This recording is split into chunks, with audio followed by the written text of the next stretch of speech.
You ask Tiger to solve. This deals with linear equations with one unknown. The final result is x equals -12. Let's solve it step by step.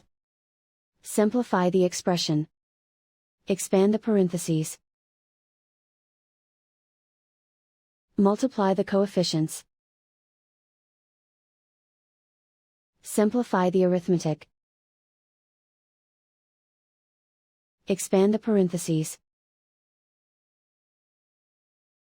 Multiply the coefficients. Simplify the arithmetic. Expand the parentheses. Group like terms. Simplify the arithmetic. Group all constants on the right side of the equation. Add 60 to both sides. Simplify the arithmetic.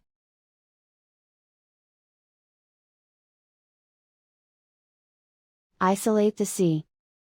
Divide both sides by -5. Cancel out the negatives. Simplify the fraction. Move the negative sign from the denominator to the numerator. Find the greatest common factor of the numerator and denominator. Factor out and cancel the greatest common factor. And so the final result is x equals -12.